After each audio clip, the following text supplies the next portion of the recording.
सत्संग सुनते हैं, आज भी सुन रहे हैं, बहुत दिन पहले से भी सुनते हैं। कल रात में जो हमारे मंच संचालक जी थे अमित कुमार जी, वो आपको बता रहे थे कि वैज्ञानिक नियम यह है कि बिना कारण का कोई कार्य नहीं होता है। हम कुछ भी करते हैं बिना कारण के नहीं करते, बिना उद्देश्य के नहीं करते। कहीं जाते हैं उसके पीछे कुछ उद्देश्य है, कुछ देखते हैं उसके पीछे कुछ उद्देश्य है, कुछ खाते हैं उसके पीछे कुछ उद्देश्य है। कोई नाच में जा रहा है उसका भी अपना उद्देश्य है, कोई सत्संग में आता है उसका भी अपना उद्देश्य है, कोई शराब पीता है उसका भी अपना उद्देश्य है, और कोई दूध पीता है उसका भी अपना उद्देश्य है। लेकिन इतना तो हम जानते हैं कि खेती करेंगे तो हमें फसल मिलेगी, दुकान जाएंगे तो हमें पैसा मिलेगा, फैक्ट्री में जाएंगे तो हमें मजदूरी मिलेगी, विद्यालय जाएंगे तो हमें शिक्षा मिलेगी। लेकिन अभी तक क्या हम ये जानने की कोशिश किए हैं या जानते हैं कि सत्संग में जाएंगे तो हमें क्या मिलेगा? बहुत लोग पूछते भी हैं, जो सत्संग से मतलब नहीं रखता है। जब कोई आदमी जो सत्संग से प्रभावित है वो सत्संग में जा रहा होता है, नहीं मानने वाले को कहते चलिए ना सत्संग में जा रहे हैं, तो कहते धर्म सत्संग में जाने से क्या मिलता है? आप लोगों को कोई काम धंधा नहीं मिलता है, इसीलिए बेमतलब के सत्संग सुनते रहते हैं, करते रहते हैं, दिन रात सत्संग सत्संग सत्संग सत्संग करते हैं। सत्संग से क्या मिलता है? आपके भी मन में ये प्रश्न होता होगा कि वाकई में सत्संग करने से मिलता क्या है, क्यों हम इतना समय लगाते हैं उसके पीछे। आज उसी पे थोड़ा चिंतन हम आपके बीच में करेंगे कि सत्संग से क्या मिलता है। सत्संग मनुष्य के संपूर्ण जीवन को रूपांतरित कर देता है। सत्संग मनुष्य के चेतना को परिवर्तित कर देता है। जिस चेतना के प्रभाव में मनुष्य का जीवन संचालित होता है, उस चेतना का परिवर्तन सत्संग स्थल पे आके होता है। यहां पर एक दानव की चेतना परिवर्तित होकर के मानव की चेतना में परिणत हो जाती है, और एक मानव की चेतना परिवर्तित होकर देवत्व की चेतना को प्राप्त कर लेती है। यहां दानव मानव हो जाता है, और जो कोई मानव है तो वो भगवान के तुल्य हो जाता है। गोस्वामी तुलसीदास जी ने इस सत्संग के प्रभाव की महिमा गाते हुए एक पंक्ति कहा अपने रामचरितमानस में, मज्जन फला पे खिए तत्काला, का कहो यपि कब कहू मराला। सत्संग में अपनी चित्त का मंजन करने का परिणाम यह होता है कि काक हो ये पिक बकऊ मराला, कौवा कोयल हो जाता है और बोगला हंस हो जाता है। इसका यह अर्थ नहीं कि बोगला हंस के शरीर में परिवर्तन हो जाता है, इसका यह अर्थ नहीं कि कौवा का शरीर बदल के कोयल का शरीर हो जाता है।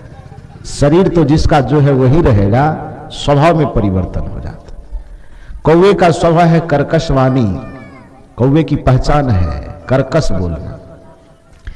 इसलिए कोई आदमी ज्यादा यदि कड़वी बात बोलता है तो उसको दूसरा आदमी समझ, क्या कौवा की तरह कह कह कह कह करते रहते हर वक्त, कहता है ना। कौवा अर्थात कर्कश विचार, कर्कश वाणी जिसके जीवन में हो उसको कागवृत्ति कहा जाता है। कोयल की वृत्ति माने मीठी वाणी, मधुर वाणी, मधुर विचार, मधुर स्वभाव, मधुर व्यवहार, अर्थात कोयल का स्वभाव। बगुले का स्वभाव अर्थात छल प्रपंच से भरा हुआ स्वभाव, क्योंकि बगुला धोखा देता है। कहा जाता है कि तालाब के किनारे जब बगुला अपना आहार खोजने जाता है, मछली खोजने के लिए, तो पानी में बैठ करके एकदम शांत सहज स्थिर खड़ा लगता है उससे बड़ा बुद्ध और महावीर धरती पे कोई नहीं होगा। इंतजार करता है, एक पैर पर खड़ा होकर तपस्या करता है, और सामने में जैसे ही कोई मछली आती है तो तुरंत वो बुद्ध से उंगली माल बन जाता है, अपना चोंच मारता है और फट से मछली को पकड़ के निगल जाता है, खा लेता है। तो बोगला का प्रतीक है छलावा से प्रतीक, माने दिखता कुछ और, दिखता है ध्यानी अब मन में हत्या की भावना को पाले हुआ रहता है, देखने की कोशिश करता है कि हम शांत हैं, हम अहिंसक हैं, लेकिन वो काम भीतर में संस्कार उसका हत्यारा वाला है, काम कर रहा है कि कब मौका लगे और लपक पड़ूं, मछली को निगल जाऊं, खा जाऊं। इस बगला के इस व्यवहार को देख करके छल का प्रतीक, कपट का प्रतीक बन गया बगला। अर्थात जिस व्यक्ति का जीवन कपट से भरा हुआ है, जिस व्यक्ति का जीवन छल से भरा हुआ है, जिस व्यक्ति का जीवन प्रपंच से भरा हुआ है, ऐसे बगला स्वभाव वाले मनुष्य हंस के स्वभाव में परिणत हो जाते, शरीर में नहीं। हंस के स्वभाव क्या है? गलत सही का निर्णय करना, सही को स्वीकार कर लेना और गलत को छोड़ देना, अच्छे को स्वीकार कर लेना, बुरे को छोड़ देना, नकारात्मक को छोड़ देना, सकारात्मक को स्वीकार कर लेना, यह हंस का स्वभाव होता है। और यह परिवर्तन केवल सत्संग में आने से होता है कि जिसका स्वभाव अंगुलीमाल का है उसका स्वभाव एक बौद्ध भिक्षु की तरह हो जाता है, जिसका स्वभाव रत्नाकर की तरह है उसका स्वभाव वाल्मीकि की भांति हो जाता है, जिसका स्वभाव अत्याचार की तरफ मुड़ा हुआ है उसका स्वभाव सदाचार की तरफ मुड़ जाता है, जिसकी चेतना पाप की तरफ मुड़ी हुई है उसकी चेतना मुड़ करके पुण्य की तरफ लग जाती है। सत्संग से ये प्राप्त होता है। सत्संग में आने पर व्यक्ति को जीवन जीने की सही दिशा मिलती है, सत्संग में आने पर व्यक्ति को जीवन जीने का दृष्टिकोण मिलता है। और याद रखिए, दृष्टि से इस संसार में कोई भी व्यक्ति सुखी नहीं हुआ है, दृष्टिकोण से मनुष्य इस संसार में सुखी हुआ है। कदाचित आंख रहते हुए कोई व्यक्ति बुरा देख सकता है यदि उसके पास दृष्टिकोण सही नहीं हो तो। कदाचित कान है आपके पास फिर भी बुरा सुन सकते हैं आप यदि आपके पास सुनने का अच्छा दृष्टिकोण नहीं हो। चलने के लिए पैर है आपके पास, चल सकते हैं, लेकिन चलने का सही दृष्टिकोण आपके पास नहीं है तो सत्संग में आने के वजह शराब की भट्टी में जाके बैठिएगा। सत्संग में भी लोग पैर से ही आता है और शराब की भट्टी में भी लोग पैर से ही जाता है। सत्संग में संत महापुरुषों की भी अपनी दृष्टि से ही देखता है और नाच में जाकर के वेश्या को भी दृष्टि से ही देखता है। अनूप जलोटा और हरिओम शरण के भजन को भी लोग कान से ही सुनता है और छोला बिहारी मनोज तिवारी के गाना भी, अश्लील अश्लील गीत भी लोग इसी कान से सुनता है। अश्लील गाना हम क्यों सुनते हैं? क्योंकि हमारा दृष्टिकोण गलत है। और सत्संग भजन सुनने में हमें रस क्यों लगता है? क्योंकि हमारा दृष्टिकोण सही है। संत महापुरुषों को देखने में हमारा चित्त उमंग से क्यों भर जाता है? क्योंकि हमारा देखने का दृष्टिकोण सही है। और नाच, सिनेमा, तिमाशा, उपन्यास इत्यादि देखने पढ़ने के बाद हमारा मन क्यों उमंग से भरता है? क्योंकि हमारा दृष्टिकोण गलत है। दृष्टि तो एक ही है, दृष्टिकोण में अंतर होता है। सत्संग में आने पर सबकी दृष्टि सकारात्मक हो जाती, और जिसकी दृष्टि सकारात्मक हो गई इस नश्वर संसार में भी वह अमर जीवन को ढूंढ लेता है, इस दुखपूर्ण संसार में भी सुख को ढूंढ लेता है, इस अशांति से भरे हुए संसार में भी शांति की तलाश वही व्यक्ति कर पाता है जिसका दृष्टिकोण सर्वोत्तम है। कहे कैसे? एक उदाहरण से समझाऊं। एक महात्मा जी थे, वो हरिद्वार में निवास कर रहे थे। संजोग से उसके जाने पहचाने एक बहुत बड़े व्यापारी, बहुत बड़े धनवान आदमी जो अमेरिका में निवास करते थे। अमेरिका में धन की प्रचुरता है, बहुत ज्यादा धन है, सुविधाएं वहां बहुत है, मकान वहां बहुत है, रोड बढ़िया है, दुकान बढ़िया है, सबके पास पूंजी पर्याप्त मात्रा में है। लेकिन रात में भी, कल भी मैंने कहा था कि मकान हमारे सुख का कोई मापदंड नहीं है। दीवाल से पानी नहीं छोड़ता है, दीवाल सिर्फ पानी को रखने का, पानी को सिर्फ पाइपलाइन दौड़ाने का एक माध्यम है। कोई यह भ्रम न करे कि दीवाल ही पानी छोड़ता, नहीं। मकान सुविधा देता है, मकान सुख नहीं देता है। जमीन जायदाद आपके जीवन को सुविधा से भर देगा, आपके जीवन को सुखी नहीं कर सकेगा। परिवार आपके जीवन में, परिवार में 10 लोग हैं तो आपके लिए सहयोगी हो सकता है, लेकिन आपको सुखी कर देगा ये कदापि नहीं हो सकता। पत्नी और पति जीवन से जुड़े हुए तो पत्नी पति को सुविधा दे देंगे, पति पत्नी को सुविधा दे देंगे, लेकिन पत्नी पति को सुखी कर दे, पति पत्नी को सुखी कर दे, ये कदापि नहीं हो सकता, आज तक हुआ ही नहीं है। जो भी आपके जीवन में अपने अलावा दूसरा कुछ भी है वह आपको सुविधा से जीने में मददगार साबित होगा, लेकिन कोई दूसरा व्यक्ति आपको सुखी कर देगा यह कदापि संभव नहीं। सुख और दुख आपके दृष्टिकोण, आपके चिंतन, आपके चित्त के दशा पर निर्भर करता है। चित्त की दशा, मनोदशा पर निर्भर करता है। सुख यदि सूत्र रूप में कहें तो सुख प्रकृति के ऊपर निर्भर नहीं है, सुख हमारी मनोवृत्ति के ऊपर निर्भर है। यदि हमारी मनोवृत्ति सुलझी हुई है और सकारात्मक है तो हम झमेला के बीच में खड़े होकर के भी मुस्कुरा सकते हैं, और यदि हमारी मनोवृत्ति उलझी हुई है तो हम स्वर्ग में खड़े होकर के भी माथा पीट सकते हैं, छाती पीट सकते हैं कि हाय ये क्या हो रहा है। आप कहां हैं मतलब इससे नहीं है, मतलब इससे है कि जहां है उस जगह पर आपकी मनोवृत्ति कैसी है, आपकी चेतना का दृष्टिकोण कैसा है, आपके देखने का नजरिया कैसा है। इसी भाव में तो वहां अमेरिका में संपदा बहुत है, धन बहुत है, मकान बहुत है, रोजगार बहुत है, किसी चीज की कमी नहीं है। लेकिन आपको जान करके हैरानी होगी कि पूरे विश्व का सबसे धनी देश अमेरिका है, तो सबसे ज्यादा पागल पूरे विश्व में अमेरिका में ही मिलेगा। सबसे ज्यादा कैदी आदमी अमेरिका में ही मिलेगा। सबसे ज्यादा डिप्रेशन का शिकार आदमी अमेरिका ही में नहीं मिलेगा। आप मूल्यांकन करके देख लीजिए, क्योंकि बहुत ज्यादा धन हो जाने से कोई व्यक्ति सुखी हो जाएगा इसकी कोई गारंटी नहीं है। यदि बहुत ज्यादा धन होने से ही कोई व्यक्ति सुखी होता तो जाइए आप मेडिकल स्टोर जहां होता हो, मेडिकल वाले से जाकर के पूछिए कि आपके दुकान से जो नींद की गोली सप्लाई होती है ज्यादा खरीदने वाले लोग कौन होते हैं? तसला ढोने वाला। नींद की गोली मेडिकल स्टोर से कौन खरीदता है? तसला ढोने वाला, कुदाली चलाने वाला, हल जोतने वाला, तो विद्यालय में पढ़ाने वाला, घड़ा बनाने वाला, कपड़ा खींचने वाला, कौन खरीदता है? नींद की गोली किसे खरीदनी पड़ती है? जो अपना पसीना चुबा करके मेहनत करता है, परिश्रम करता है, उसको नींद की गोली, कभी जिंदगी में नींद की गोली होती क्या है वो नहीं बेचारा जानता है।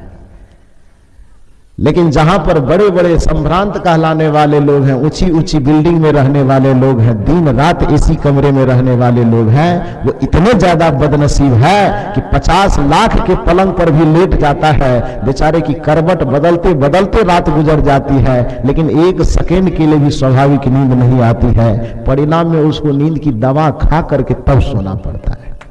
उसका धन कौन काम का है? इसी को सुख कहा जाता है। जिसको अपने से नींद भी ना आ सके इसको कौन सा सुख कहा जाता है? आप लोहा भी पेट में डाल लोगे कि कुदाली चलाने के लिए चलो जाएगा, लोहा पच जाएगा। सत्तू खा लो, नमक खा लो, घट्टा खा लो, जो भी पेट में डालो, आप परिश्रम करते हो, परिश्रम के प्रभाव में आपके पेट में डाला हुआ हर अनाज आसानी से पच जाता है। लेकिन जाके देखिए बड़े बड़े धनवानों के यहाँ आप पूरी नहीं खा सकते, डॉक्टर कहे पूरी नहीं खा सकते,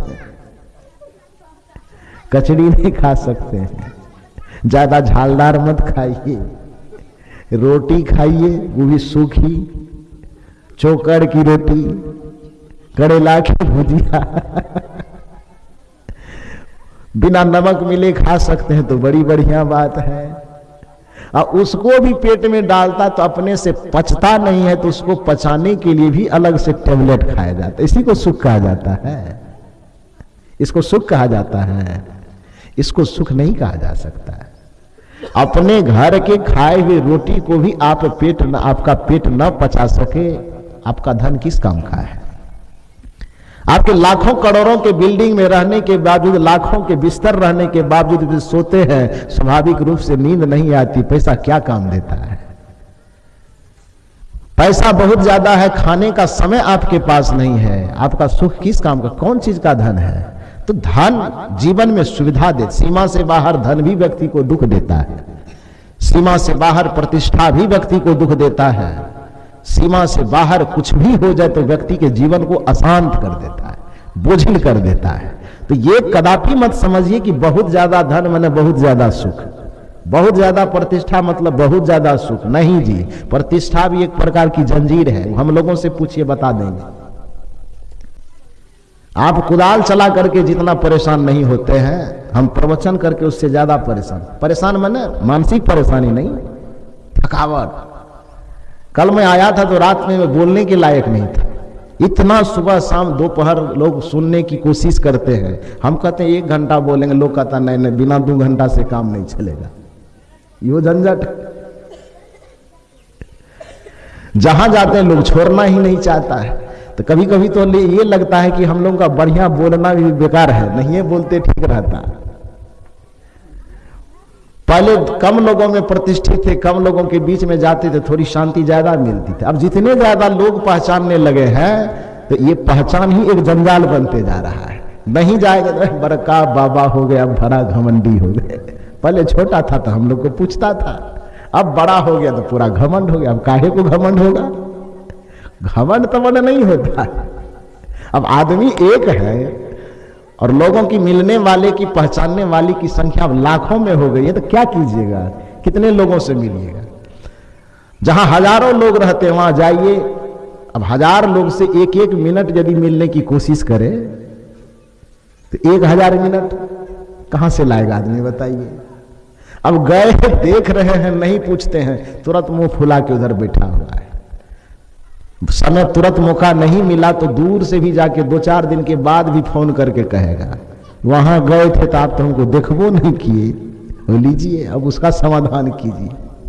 तो झंझट, सीमा से बाहर पहचान भी झंझट, सीमा से बाहर प्रतिष्ठा भी झंझट, सीमा से बाहर पैसा भी झंझट, सीमा से बाहर मकान दुकान। अब 1000 बिल्डिंग बना ली है, अब झाड़ू तक देने वाला कोई आदमी नहीं है।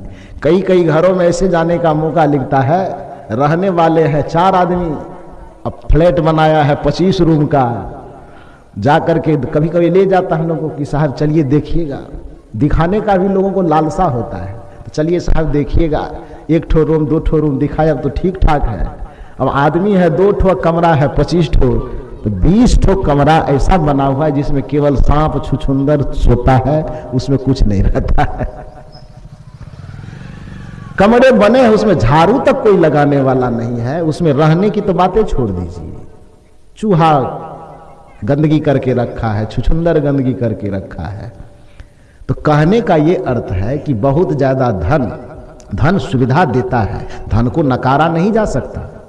मैं बार बार कहता हूं कि इसका ये मतलब नहीं कि मैं धन की निंदा कर रहा हूं, इसका ये मतलब नहीं कि मैं मकान की निंदा कर रहा हूं, इसका ये अर्थ नहीं है कि मैं ये कह रहा हूं कि जमीन जायदाद किसी के पास होना ही नहीं चाहिए, वो जरूरत उसकी है। लेकिन आप अपने मन में इस भ्रम को पाल करके मत रखिए कि जितना मकान ज्यादा बनेगा तो हम ज्यादा सुखी हो जाएंगे, ज्यादा जमीन होगी तो हम ज्यादा सुखी हो जाएंगे, ज्यादा जान पहचान होगी तो हम ज्यादा सुखी हो जाएंगे, बहुत बड़ा पद हो जाएगा तो हम बहुत ज्यादा सुखी हो। नहीं जी, पद भी कमाइए, धन भी कमाइए, प्रतिष्ठा भी कमाइए, लेकिन उससे इतना ही मतलब रखिए कि ये हमारे जीवन जीने के लिए आवश्यक है और जीवन को सुविधा ये देगा।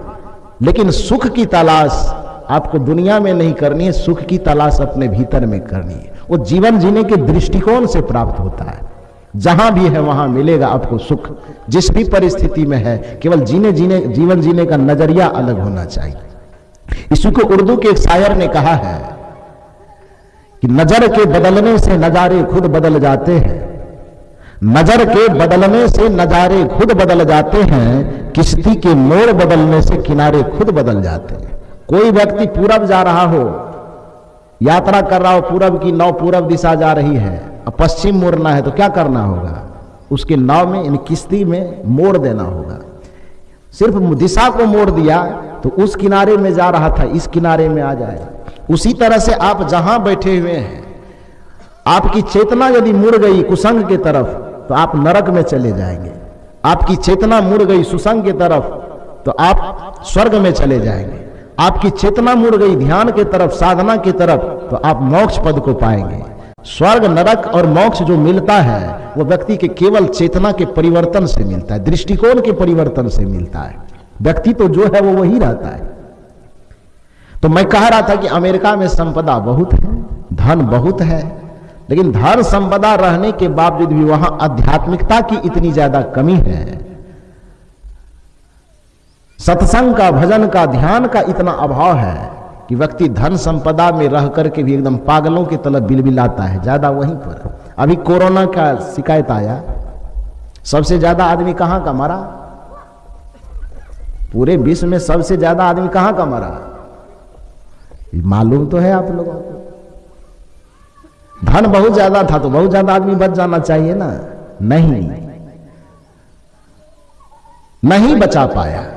हॉस्पिटल ज्यादा है, मेडिकल ज्यादा है, डॉक्टर ज्यादा है, सब चीज, धन ज्यादा है, पैसा ज्यादा है, पद ज्यादा है, प्रतिष्ठा ज्यादा है, लेकिन एक महामारी आई तो वह अमेरिका हार गया क्योंकि उसके पास कार बहुत ज्यादा है, और हम भारत वाले जीत गए क्योंकि हमारे पास कार है कि नहीं है, लेकिन हमें सभ्यता से जीने का संस्कार है।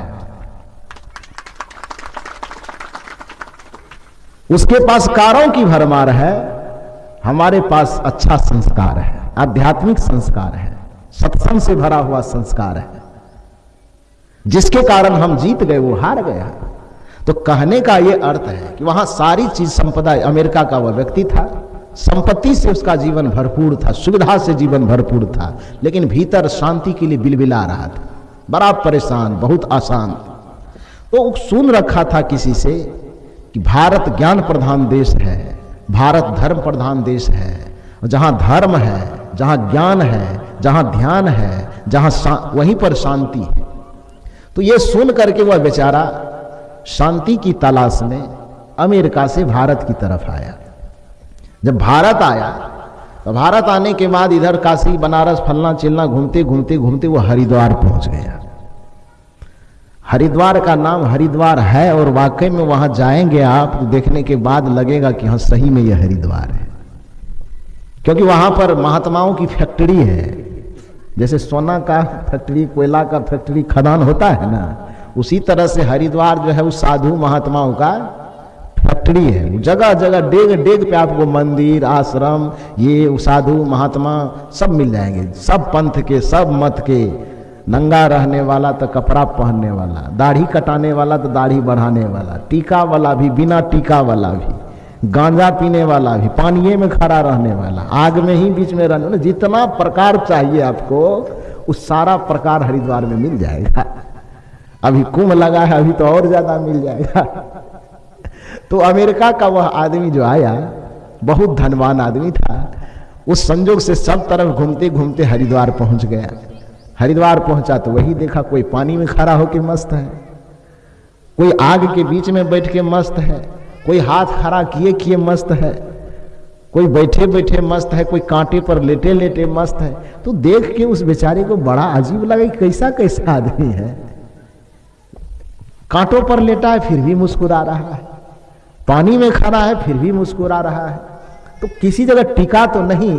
जब शाम हुई एक कुटिया पे गया वो, उस कुटिया पे देखता क्या है कि एक छोटी सी झोपड़ी है, जंगल के बीच में, पहाड़ से कलकल पानी झरना के रूप में गिर रहा है, ठंडी है, बर्फीला देश है तो ठंडी तो लगेगा है। उस ठंडी के वातावरण में एक फूस की झोपड़ी बनी हुई है, और उस फूस की झोपड़ी में एक डिबिया, डिबिया समझते हैं ना, पुराने जमाने में लोग बोतल में ऐसे कपड़ा दे करके उसमें मिट्टी तेल भरते थे, उसको डिबिया बोला जाता था। तो उसमें तेल डाल करके उसको जला दिया था, लो हल्का सा, कमरे के अंदर बैठा हुआ था।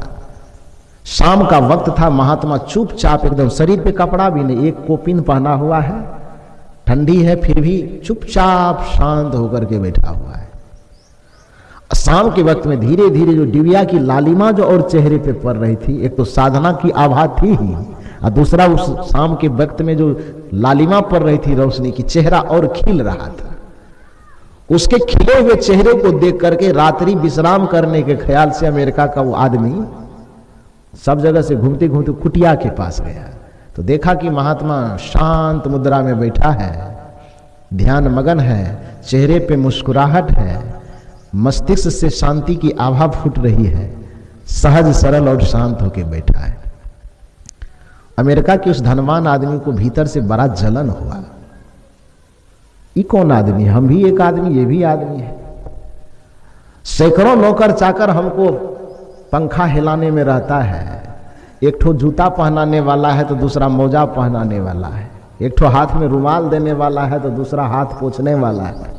इतने नौकर, इतने चाकर, इतने धन, इतनी संपदा के बीच में रहने के बावजूद भी आज तक इतनी शांति और सहजता का अनुभव मैं नहीं किया। और एक फूस की झोपड़ी में रहने वाला ये महात्मा, न शरीर पे कोई कपड़ा है, ठंडी लग रही फिर भी ठंडी से बचने का न कुछ उपाय है। अब बड़ा शांत चेहरे पे मुस्कुराहट है, इतनी शांति कैसे हो सकती है? शांति मेरे पास होना चाहिए, बाबा जी को कहां से शांति आ गया? क्यों आ गया? भीतर से एक जलन की भावना। फिर भी आखिर कर क्या सकता था? शांति एक ऐसी चीज है जो लूटा नहीं जा सकता है, और जो शांति को लूटने की कोशिश करता है, जो दूसरे की शांति को हड़पने की कोशिश करता है, उसका सर्वनाश निश्चित है। क्योंकि आप जानते हैं रामचरितमानस के प्रसंग को, आप और हम सामान्य आदमी जानता है कि रामचरितमानस तो बहुत लोग जानता है कि ये केठो है, तुलसीदास जी का रामचरितमानस। कह देता तुलसीदास जी का रामायण है, वो तुलसीदास जी का रामायण नहीं है, तुलसीदास जी का रामचरितमानस है। रामायण है वाल्मीकि जी का, रामायण में और रामचरितमानस में दोनों में बड़ा फर्क है। तुलसीदास जी कृत रामचरितमानस,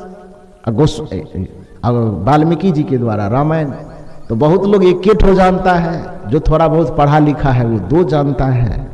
लेकिन आपको जान करके हैरानी होगी कि हमारे देश में रामायण की संख्या उपलब्ध है, और कितना अनगिनत होगा ये जानकारी नहीं है, लेकिन उपलब्ध रामायण की संख्या 76 है। कितना? 76 ठो है। 76 में से सब मिला करके 54 ठो रामायण को हम पढ़े। 54 रामायण को देखो, उसमें एक रामायण है अध्यात्म रामायण। उस अध्यात्म रामायण में यह चर्चा आती है, प्रतीक है कि शांति सीता समानीता आत्म राम विजायते। उसमें लाक्षणिक अर्थ में सीता राम रावण की कहानी का प्रयोग किया गया है। आत्मा को राम बनाया गया है, शांति को सीता बनाया गया है, और विकार को रावण बनाया गया है। लाक्षणिक अर्थ में प्रयोग किया है। आत्मा राम, शांति सीता और विकार रावण। या आत्मा जैसे राम सीता को जंगल जंगल जा करके खोजता है, उसी तरह से प्रत्येक मनुष्य की आत्मा शांति को जीवन भर खोजते रहता है। खोजता है ना? खोजता है कि नहीं खोजता है? जैसे राम से सीता अलग हो गई, रावण के द्वारा चुरा ली गई, तो राम जंगल जंगल भटक भटक के, वृक्ष से, पहाड़ से, नदी से, तालाब से, पक्षी से, पशु से, सबसे भटक भटक के पूछते हैं कि मेरी सीता कहां है। उस सीता को चुराया किसने? रावण ने।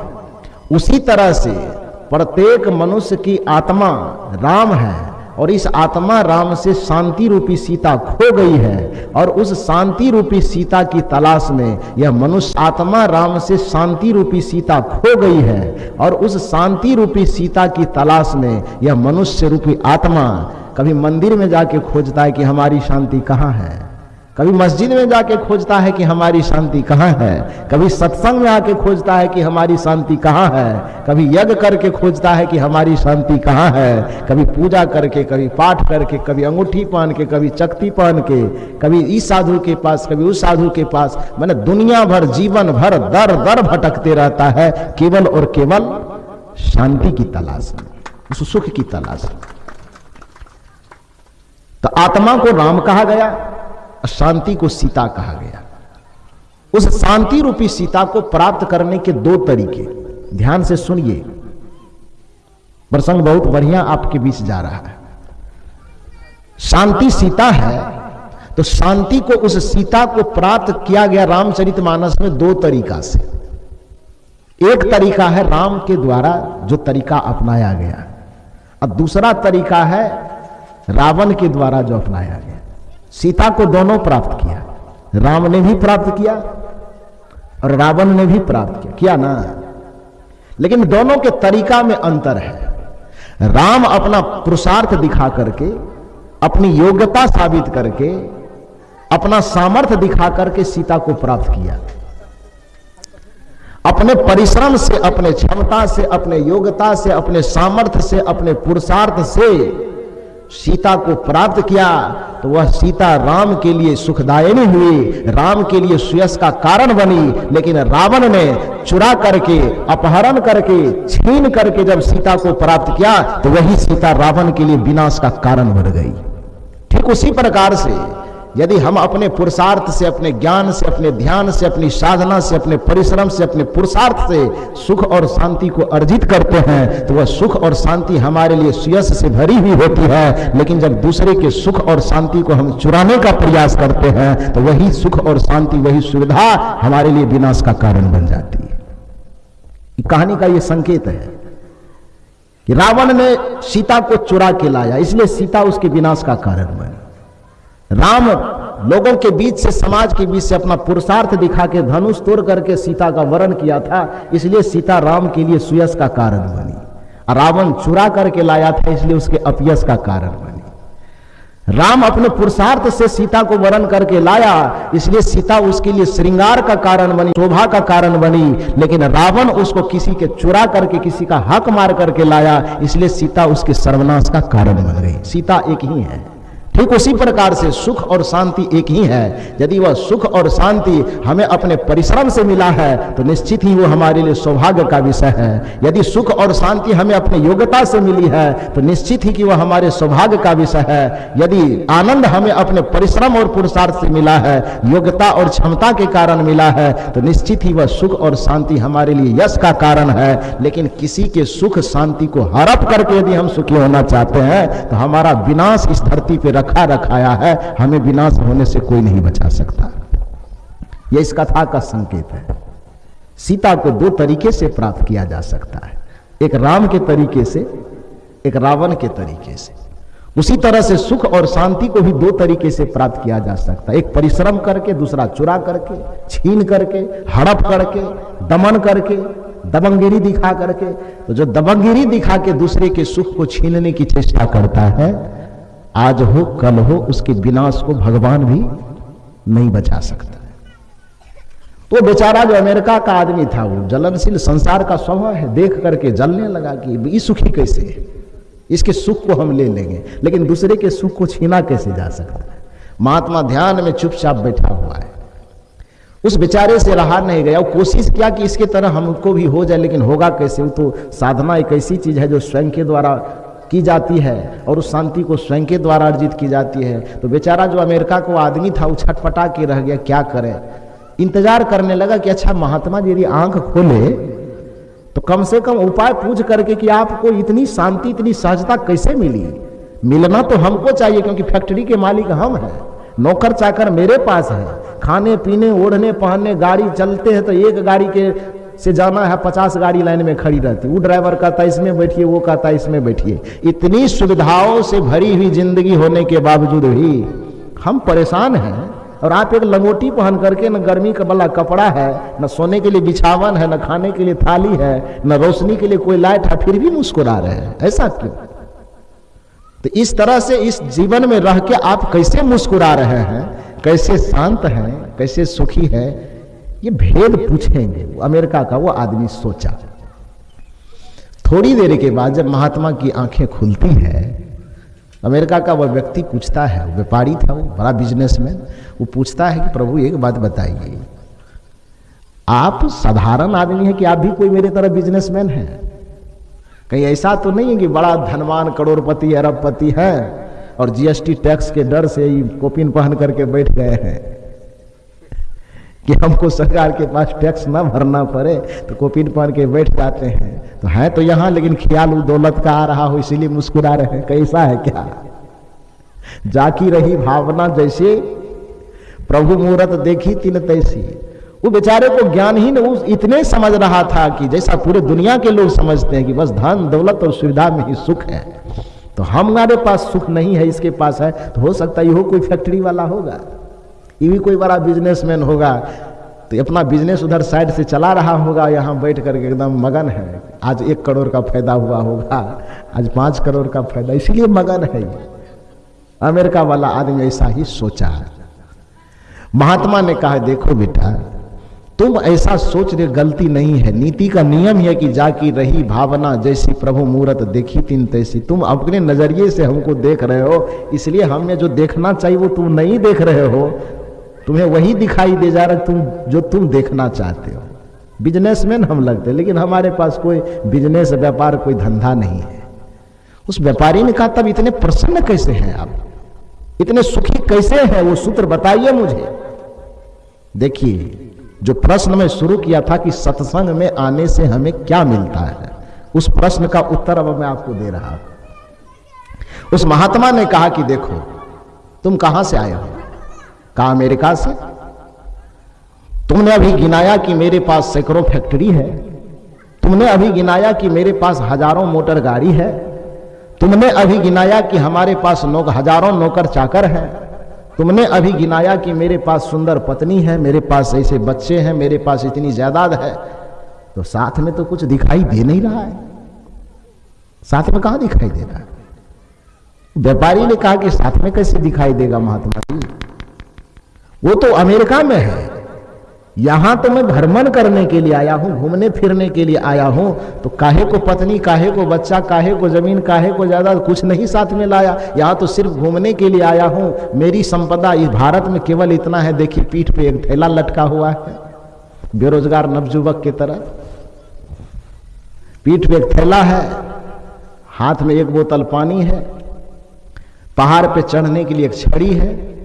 न कोई भवन है, न कोई दुकान है, न कोई मकान है, न कोई गाड़ी है। कहीं जाते टेम्पू मिल जाता, टेम्पू पे चढ़ लिए, नहीं मिला तो पैदल चल दिए। भूख लगी तो कहीं मिला प्रसाद के रूप में, कहीं जला पका अध पका जो भी मिलता है खा लेते हैं।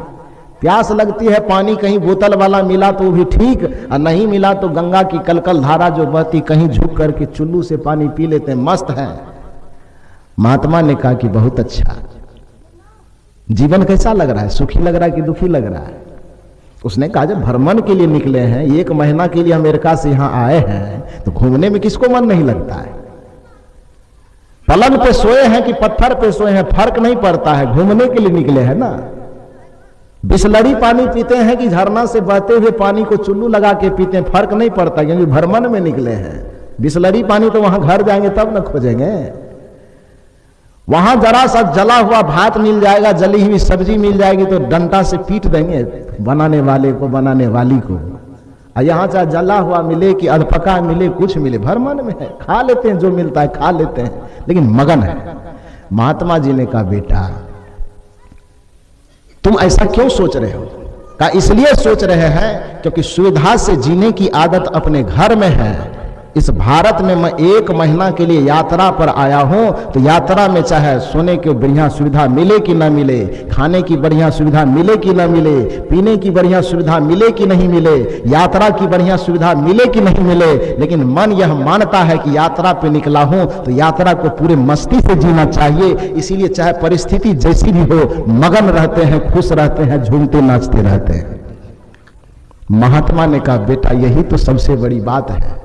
जैसे इस यात्रा में चल करके न तुम खाने की चिंता, न पीने की चिंता, न सोने की चिंता, न ओढ़ने की चिंता, न बिछाने की चिंता, किसी भी चिंता को करते नहीं, सब चिंता से बेफिक्र हो, तो तुम यह सोचते हो कि हम 1 महीना के लिए यात्रा पर आए हैं, और हम यह सोचते हैं हम महात्मा हैं, हम साधु हैं, तो हम यह सोचते हैं कि पूरे संसार में हम 60 वर्ष 100 वर्ष के लिए यात्रा पर आए हैं। तुम 1 महीने की यात्रा में मगन हो, और हमारे जीवन की जितनी उम्र है उस उम्र को हम यात्रा ही सोचते हैं। तो तुम उस यात्रा में मगन हो, हम इस यात्रा में मगन हैं।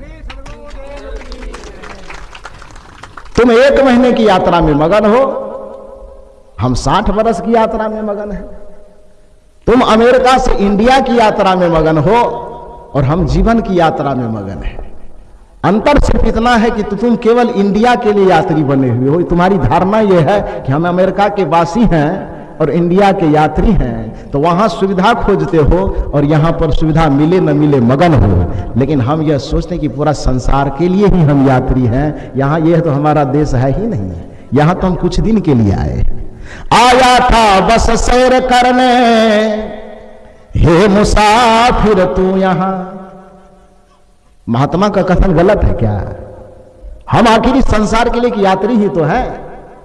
कुछ दिन पहले हमारा जन्म हुआ, कुछ दिन के बाद हम प्रौढ़ हुए, कुछ दिन के बाद हम युवा हुए, कुछ दिन के बाद और थोड़ा युवावस्था ढलान पे गई, कुछ दिन के बाद हम वृद्ध हुए, कुछ दिन में वृद्धावस्था और अंतिम पड़ाव पर गई, और थोड़े दिन के बाद बस इस दुनिया से लीला समाप्त हो गई, चले गए। यात्री किसे कहा जाता है? जो कहीं से आता हो, कुछ दिन घूम घाम करके अपना जीवन बसर करता हो और उसके बाद फिर कहीं निकल जाता हो, तो यात्री तो उसी को कहा जाता है।